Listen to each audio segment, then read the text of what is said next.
నమస్తే రవి సార్. నమస్తే Lakshmi. Sir, actress Radhika Apte Telugu, Tamil, అలాగే హిందీ వీటిలో చాలా మూవీస్ చేశారు ఈ భాషల్లో. మరాఠీ కూడా. ఆవిడ టాలీవుడ్ ఇండస్ట్రీ గురించి మేల్ డామినేటెడ్ ఇండస్ట్రీ అంటూ మాట్లాడారు సార్. బాగా ఇప్పుడు ట్రోల్ అవుతున్న పరిస్థితి కూడా కనిపిస్తుంది. సో టాలీవుడ్లో పరిస్థితుల గురించి ఆవిడ కామెంట్స్ ఎందుకు చేయాల్సి వచ్చిందంటారు సార్? నిజంగా ఉన్నాయి అటువంటి పరిస్థితులు? ఇంతకంటే ఉదాహరణ ఉంది. ఇప్పుడు ఒక యాక్ట్రెస్ ఆమె భిన్నమైన పాత్రలు వేస్తారు, కొంచెం బోల్డ్ రోల్స్ వేస్తారని కూడా పేరు. ఆమె మరాఠా ఒరిజినల్. వాస్తవంగా ఆమె సినిమా రంగం నుంచి వచ్చిన వారసత్వం కూడా కాదు, రంగస్థలంతో ఎక్స్పీరియన్స్ ఉంది మరాఠా నుంచి. అక్కడి నుంచి వచ్చారు. తర్వాత తెలుగు, తమిళము, మీరు అన్నట్టుగా హిందీ వీటిలో చాలా పాత్రలు వేశారు. అందులో పెద్ద పెద్ద హీరోలతో వేశారు. మొదటేమో ధోని, ప్రకాష్ రాజు పిల్లల గురించి పెంపకం గురించి తీసిన ధోనిలో యాక్ట్ చేస్తూ మొదలయ్యారు. తర్వాత మన నందమూరి నటసింహంతో లెజెండు, లయన్ ఇలా వరుసగా సినిమాల్లో వేశారు.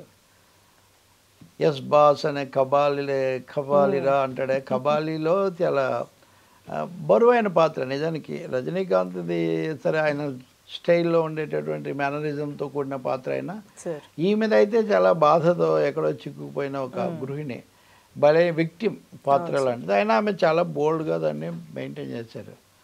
సో ఆమెకు మొత్తం మీద చెప్పాలంటే మరాఠీ రంగస్థలము సినిమాలు కూడా కొంచెం డిఫరెంట్గా ఉంటాయి.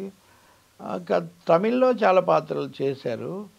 ఇలాంటి వ్యక్తి ఆమె తమిళ్లో నటిస్తున్నప్పుడు ఒక ప్రముఖమైన నటుడిని ఆమె చెప్పుతో కొట్టారు అని ఒక కథ పరిశ్రమలో ఉంది. ఆమె దాన్ని ఏం ఖండించలేదు. నిజమే, నేను మొదటిసారి పోయిన రోజే అతను నా పర్సనల్ స్పేస్ను ఉల్లంఘిస్తూ ఆయన నన్ను ఏదో తాకడం ఇట్లాంటివి చేశాడు. నేను ఇన్స్టెంట్గా ఉన్న ఫలానా రియాక్ట్ అయ్యి కొట్టేశాను. నేనేం తప్పు చేశాను అనుకోవట్లేదు. అసలు అతనికి ఏమీ హక్కు ఉంది, అధికారం ఉంది నా మీద అలా చేయటానికి అని ఆమె చెప్పింది. చాలా బోల్డ్గా ఉండాలి కదా, ఎందుకంటే పరిశ్రమలో మనం క్యాస్టింగ్ కౌచ్ గురించి లేకపోతే ఇట్లాంటివి తరచూ వింటుంటాం. అట్లాంటిది కొత్తగా ఒకసారి పెద్ద తమిళ్లో వచ్చిన ఆమె అక్కడే అంత రియాక్ట్ అయిందంటే ఆమె స్వభావం మనకు తెలుస్తుంది.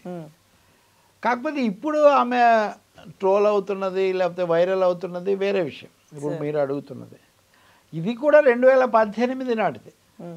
2018లో నేహా ధూపాలి అనే ఆమె ఒక చాట్ షో చేస్తూ మీరు ఏ భాషల్లో చేశారు, అక్కడ మీ ఎక్స్పీరియన్స్ ఎట్లా ఉంది అని అడుగుతూ, మీరు దక్షిణాది భాషల్లో చేశారు కదా, అక్కడ మీ అనుభవం ఎలా ఉందని అడిగారు. అంటే ఒక నటీమణిని, ఒక మహిళా నటిని ఖచ్చితంగా అదే పాయింట్ అడిగారు. మీరు మహిళ కదా, మీకు దక్షిణ భారతంలో ఎలా ఉందని. దానికి ఆమె ఏం చెప్తారండి? ఎవరైనా ఇప్పుడు మిమ్మల్ని ఇంకొకరిని అడిగితే కూడా ఏం చెప్తారు? ఆమె ఏమన్నారంటే, నిజమే నేను బాగా ఇబ్బంది పడింది దక్షిణాది సినిమాల్లోనే.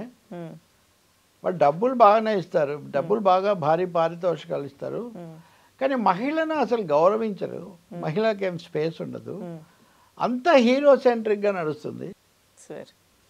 హీరోను దృష్టిలో పెట్టుకొని సీన్స్ రూపొందిస్తారు. హీరో వచ్చాడా లేదా దాన్ని బట్టి చూస్తారు. హీరో కుదరకపోతే షూటింగ్ రద్దు చేస్తారు. ఆ రద్దు చేస్తున్న సంగతి కూడా హీరోయిన్కు చెప్పరు. ఒక ముక్కలో చెప్పాలంటే అసలు మేము అక్కడ ఉన్నామా లేదా, మా మాటలేంటి, మా ఆలోచనలు ఏంటి, ఏమి వాళ్ళు ఏం పట్టించుకోరు, పూర్తిగా హీరో సెంట్రిక్ అని చెప్పింది ఆమె. దీంట్లో నిజానికి ఎవరినైనా కించపరిచింది, ఎవరినైనా తక్కువ చేసింది ఏముంది? పైగా ఆమె నటించిన వాళ్ళు ఎవరో వాళ్ళ పేర్లు చెప్పే కదా నేను, వాళ్ళు ఎలా నటిస్తారో, వాళ్ళు అదర్వైజ్ కూడా స్టేజ్ మీద వాళ్ళు ఎలాంటి మాటలు మాట్లాడారు, వాటికి ఎంత కాంట్రవర్సీ వచ్చింది ఇదంతా. ఇలా అనగానే తెలుగు సినిమాను అవమానించారు ఆమె, దక్షిణ భారతం అన్నారు వాస్తవంగా, అని ఒక పెద్ద దుమారం. 2018లో దాన్ని ఇప్పుడు నాలంటాడు కూడా అవి చూసుంటాడు. ఇప్పుడు చూసిన వెంటనే కామెంట్ చేయడం, వెంటనే ఇది వైరల్ అయిపోయి తెలుగు సినిమాను అవమానించింది అని. ఏ విషయాన్ని అవమానించారు? తెలుగు డైరెక్టర్లు పనికిరాని వాళ్ళు అన్నారా? తెలుగు హీరోలకు నటించడం చేత కాదన్నారా? మ్యూజిక్ బాగాలేదన్నారా? లేదా తెలుగు సినిమాల స్టోరీస్ తప్పన ఏం అనలేదు ఆమె. యాజ్ ఏ ఉమెన్, ఒక మహిళగా మహిళకి ఇవ్వాల్సిన స్పేస్, ఈ మాట ఎంతోమంది చెప్పారు లక్ష్మి. మీరు ఆశ్చర్యపోతారు నేను కొన్ని వివరాలు చెప్తే.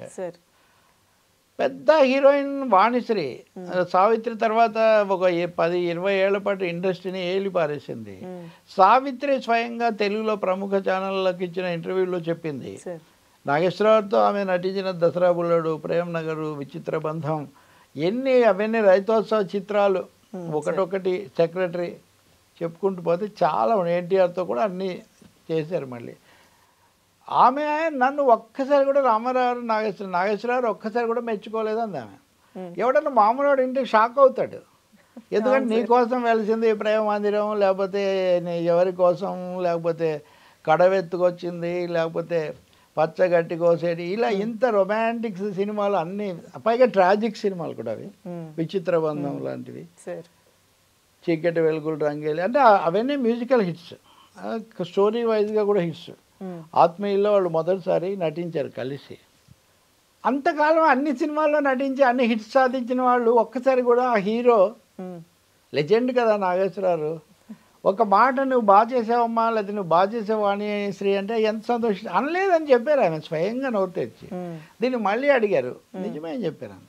రామారావు గారు ఒక్కసారి మెచ్చుకున్నారు, ఒక్కసారి. అది కూడా ఎందుకు అంటే అది కూడా చెప్పారు. కథానాయిక మొల్ల అనే సినిమా తీశారు, మన రామాయణం రాసిన కథానాయిక మొల్ల పాత్ర వేశారు ఆమె. అందులో ఆమె కూర్చున్న తీరు, రచయిత్రిగా నటించింది, అది బాగుందని. రామారావుకి పౌరాణికాలు అంటే ఇష్టం కాబట్టి ఆ మాట ఆయన అన్నట్టున్నారు. ఇంకంతే. అంటే వాణిశ్రీనే మెచ్చుకోకపోతే ఇంకెవరు? సావిత్రి సరే, ఇప్పుడు సావిత్రి సినిమా తీస్తే ఎంతసేపటికి సావిత్రి తప్పులు మీరు చూడండి. మహానాయకుడు సినిమా చూడండి, రామారావుతో తీసిన కథానాయకుడు. సావిత్రి ఏమంటుంది నాగేశ్వరరావుతో నా ఇల్లు అమ్మేస్తాను, నాగేశ్వరరావు చెన్నై నుంచి హైదరాబాద్ వచ్చేటప్పుడు ఆ ఇల్లు అమ్మేస్తాను అంటే, మీ ఇల్లు నేనే కొనుక్కుంటాను అంటే, ఎంత అంటే మీకు బ్లాంక్ చెక్ ఇచ్చేస్తాను, మీరు ఎంతన్నా రాసుకోండి అంటున్నాను. ఆయన క్లాస్ పీకుతాడు అప్పుడు, డబ్బు విలువ ఏంటి ఇదంతా. మీరు అనరండి ఎవరన్నా అన్ని సినిమాల్లో నటించి అన్ని హిట్స్ సాధించి అంత సన్నిహితంగా ఉండే ఒక పెద్ద ఆయన అయితే కావచ్చు, కానీ దానికి వెంటనే ఆమె తర్వాత దివాళా తీశారు కాబట్టి, లేకపోతే ఇంకేదో అయ్యారు కాబట్టి అలా చెప్పడమే రైట్ అన్నట్టుగా మాట్లాడుతుంటారు. నేను అనేది ఏంటంటే, శాంతకుమారి ఉంది ఉదాహరణకు, పీపుల్లయ్య అనే పెద్ద డైరెక్టర్, వాళ్ళిద్దరు దంపతులు చాలా సినిమాలు తీశారు. ఇప్పుడు ప్రేమ్ నగర్లో కూడా శాంతకుమారి నాగేశ్వరరావు తల్లిగా వేస్తారు, మహారాణి, చాలా సినిమాల్లో. వెంకటేశ్వర మహాత్మ్యం ఎన్టీఆర్తో, ఆ సినిమాలో ఈమె వకుళమాత, వెంకటేశ్వరుడి తల్లి. ఆమె ఒక మాట అన్నారు, మా ఆయన సినిమాల్లో అన్నీ చేసి తల్లి పాత్రలకు కూడా ఎవరో ఒకరిని బుక్ చేసేవాళ్ళు, చేసిన తర్వాత అదేంటండి నేను ఉన్నాను కదా అంటే, అరే నీ సంగతే మర్చిపోయాను అనేవాడు, ఎప్పుడు ఇలాగే జరిగేది అని ఆమె చెప్పారు. నేను చెప్పేవన్నీ ఫ్యాక్ట్స్ అనమాట. జిక్కి ఏఎం రాజా, జిక్కి దొంగరాముడు సినిమాలో ఎంత మంచి పాటలు, మ్యూజికల్ హిట్స్, లేకపోతే అనార్కలిలో కానీ ఇవన్నీ. అలాంటి ఆమెను ఏఎం రాజాను పెళ్లి చేసుకున్నాక అసలు పాడనివ్వలేదు అతను. అంటే చెప్పాలంటే సినిమాల్లో నేను చెప్పినవన్నీ పాతకాలంవి. ఇంకా ఇప్పటి సినిమాలు ఓరి దీని వేషాలు అవి ఇవన్నీ అమ్మాయిలను అస్సలు ఒక బొమ్మలాగా చూపించే ఈ కాలం రాని పాతకాలంలోనే ఇంత ఉంది ఇక్కడ. అటువంటిది ఆ అమ్మాయి ఏదో ఎవరిని పెద్ద సినిమాల్లో అమ్మాయిలను బొమ్మల్లాగా చూపిస్తున్నారు అని అందరూ అంటారు కదా, గ్లామర్ డాల్స్గా తప్ప వాళ్ళకి ఏమి ఇంపార్టెన్స్ ఉంటుంది అసలు? వాళ్ళు కళలు కనడానికి, డ్యాన్సులు చేయడానికి, వీలైనంత వరకు తక్కువ బట్టలు వేయించి వాళ్ళకి ఇవన్నీ రకరకాలు, ఇవన్నీ 2-3 సాంగ్స్. నిజంగా వాణిశ్రీ, సావిత్రి, జయప్రద, లేకపోతే ఈవెన్ జయసుధ, సుహాసిని, అప్పటి వరకు చాలా పవర్ఫుల్ ఉమెన్ క్యారెక్టర్స్ కూడా ఉండేవి. హీరో డామినేషన్తో పాటు ఒకటో రెండో ఓ క్రాంతి కుమారో ఎవరైనా తీస్తే ఉమెన్ సెంట్రిక్ సినిమాలు కూడా కొన్ని వస్తుండేవి. నిజానికి ఇద్దరు హీరోలు నటించిన సినిమా పేరు గుండమ్మ కథ. గుండమ్మ కథ సూర్యకాంతం అక్కడ. అని నేను చెప్పేది ఏమంటే, అలా ఉన్నప్పుడు ఆమె ఒక మాట చెప్తే ఇండస్ట్రీలో ఉమెన్కు తెర మీద ఏముండదు, ఇక్కడ కూడా ఉండదు అని చెప్తే, ఆమె తెలుగు సినిమాను అవమానించింది. దీనికి ఒక థియరీ ఏంటంటే, మన Telugu cinema pan Indian cinema అయిపోతుందంట, అందుకని సహించలేక ఆమె ఇలా కామెంట్ చేశారంట. ఇంకా మన విచిత్ర వ్యాఖ్యాతలు వీళ్ళంతా అసలు Telugu cinema pan India cinema 2018లో, ఇంకా 2018లో ఆమె కామెంట్ చేశారు. అప్పటికి బాహుబలి మాత్రమే వచ్చింది. ఇంకా ఇవి మిగతావి కూడా తర్వాత రాలేదు. కాబట్టి ఇవన్నీ మనం అర్థం చేసుకోలేకపోతే వాళ్ళేదో ఒక సందర్భం వచ్చినప్పుడు ఒక ప్రశ్నకు జవాబుగా చెప్తే దానికి కూడా మనకు తోచినట్టుగా చెప్పి అదేదో దేశాన్ని అవమానించినట్టు ఇంకొక భాషను అవమానించినట్టు చెప్పడం చాలా పొరపాటు నా ఉద్దేశంలో. ఆమె ధైర్యంగా చెప్పినందుకు ఆమెను మెచ్చుకోవాలి. మిగిలిన వాళ్ళు కూడా అలా ధైర్యంగా ముందుకు వచ్చి తమ స్థానాన్ని తాము సాధించుకోవాలి. ఒకసారి అన్నారు ఎవరో హిందీ సినిమాలో కానీ ఇండియన్ సినిమాలో హీరోయిన్ కూడా శాసించే పరిస్థితి ఒక్కసారే వచ్చింది హేమమాలిని ఉన్నప్పుడు, తర్వాత శ్రీదేవి ఉన్నప్పుడు మటుకే వచ్చింది. మిగిలిన అన్ని సమయాల్లో భానుమతి కూడా ఉండేది తెలుగులో. బికాజ్ ఆమె ఇంట్రడ్యూస్ చేసింది నాగేశ్వరరావును రామారావును, వాళ్ళు చాలా చిన్న హీరోలుగా ఉన్నప్పుడు ఆమె చేసింది. కాబట్టి ఆమె డామినేట్ చేయడంలో పెద్ద ఆశ్చర్యమేం లేదు. కానీ బట్ అదర్వైజ్ రాధికా ఆప్టే కూడా మంచి యాక్టర్. కబాలీలో రజనీకాంత్తో ఏమాత్రం తగ్గకుండా, చిన్న అమ్మాయి కదా అతనితో పోలిస్తే, షీ యాక్టెడ్ సో వెల్ అనమాట. ఇంకొక అమ్మాయి అడిగితే వాళ్ళు చెప్పుకున్నారు. ఇవన్నీ ఇట్లాంటివి చాలా విపరీతమైన వ్యాఖ్యానాలు, అనవసరంగా అమ్మాయిలను తక్కువ చేసేటటువంటి, లేదా నోరు ఎత్తకూడదు, విమర్శే చేయకూడదు.